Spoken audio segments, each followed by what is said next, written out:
We've been talking so much lately about how China has a lock on rare earth elements and has been using them as sort of a political stricture on the U.S. But what about rare metals? Tungsten is one of them. The price of tungsten, well, this chart says everything. Tungsten is used in everything from defense weaponry, electrodes, filaments, X-ray tubes, has skyrocketed 130% this year.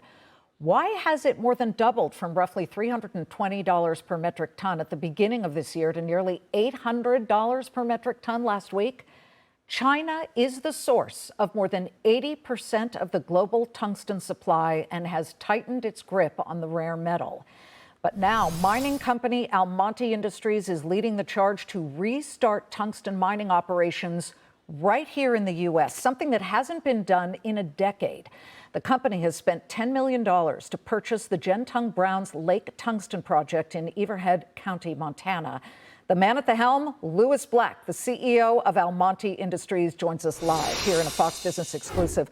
Louis, this sounds pretty earth-shattering when it comes to at least starting to take that grip away from China. Tell us what you're doing in Montana. Well, I mean, to us, we identified the top 20 projects in the US, and this was the number one. We'd known it since 2017. We knew the family very well who owned it. They weren't trying to push it out on the markets to raise money, but they really were genuinely committed to this, and they'd done a lot of work. They already had a lot of permits in place. But it's a good site, and it made sense for us now to onshore our technology into the United States. I mean, if I'm the government and the administration, I'm thrilled because we talk so much about these rare earths, but the rare metals are very crucial. Talk about what tungsten is most used for and why we need to have our own supply of it, not leave it all up to China. Well, tungsten's in everything, both industrial and technology, but if you look at the three main drivers right now, it's technology, semiconductors. You cannot achieve AI without tungsten because AI allows for these new semiconductors to be developed. You also have defense, and now, of course, with dropping interest rates, automotive. So these three sectors are really pushing the supply issue that we have in tungsten. And what do you think of how China has used it as a cudgel or some type of, as I said earlier, a stricture against the United States? Because it's been 4 years since they've been scaling back and heightening export controls of tungsten to the United States. And then it went to zero, correct? Yes, I mean, the subsidies all finished last year, and that's made a profound effect on supply because they closed a number of mines in China without those subsidies. But I think it wasn't really ideological, it was more business. They have been developing for the last decade a very effective downstream to use these. And they don't really want to keep supplying their competitors in the West to keep making components. We're looking at a price of more than $800 per metric ton now. I mean, it's outrageous considering it was more like $320 at the start of the year.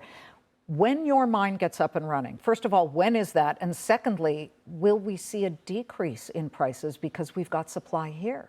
Well, we already operate in Portugal, so we have mines operating there. South Korea is about to open. And no, because originally we were always feeding from Central Africa, artisanal material to the West. But China has now really dominated that. So we are literally just replacing the artisanal feed into the Western supply. It will no impact on pricing. And when can you open the doors of this mine?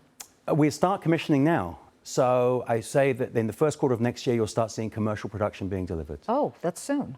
Well, it's been a 10-year journey. I mean, we bought this mine in 2015. It takes 8 to 10 years to build a mine in a democracy. Well, that leads to this question that the United States stopped mining rare earth metals, rare earth elements, because they just left it up to China, let them kind of, well, first of all, when you refine it, it's a real mess. It's very bad for the environment. China doesn't care. They were doing it, and then we'd buy it from them. Well, how are we mitigating that part of it when it comes to making sure that it isn't a negative on the environment, but also making sure that we then don't have to worry so much about China? Well, I mean, tungsten's inert, so we didn't have those sort of issues with the environment. But mines are very different now. They are, I mean, we built to the Equator Principles, which is the highest level of ESG. There are very sophisticated approaches now to mining. This is not like the old days of 3 guys in a bucket. This is a serious undertaking of environmental preservation. I mean, before you're even up and running, the Pentagon said it's banning Chinese tungsten from its military procurement channels starting in 2027. But again, by then, you'll hopefully be churning this out. We are already talking to the United States government because we have enough output for U.S. national security needs. Look at the stock price, up over the past 6 months, 141%. You're re-domiciling from Canada to the United States. That's certainly a very interesting move. You're listed on the NASDAQ. You IPO'd in July, but you've been trading on the Toronto Stock Exchange this whole time. This is a really interesting move here. And how do you continue to contain and keep the momentum going? Well, I mean, we are now transitioning into the US. We already are listed in Delaware. We will come to move our primary listing in January to the NASDAQ. And I think we've got a series of news that is coming out that'll keep sort of pushing this story forward. We got visibility when China restricted exports of tungsten. And the market looked at the entire sector and saw we were the last man standing who was credible. Well, Louis, I really appreciate you coming on. And when you get that first chunk of tungsten out, I want it on the set. I want our viewers to see it because I think it's really important for people to understand what the metal is, what it looks like, and then where it goes in everything from semiconductors, electronics, and as we know, defense weapons. It'd be my pleasure. Thank you so much. Thank you very much, Liz.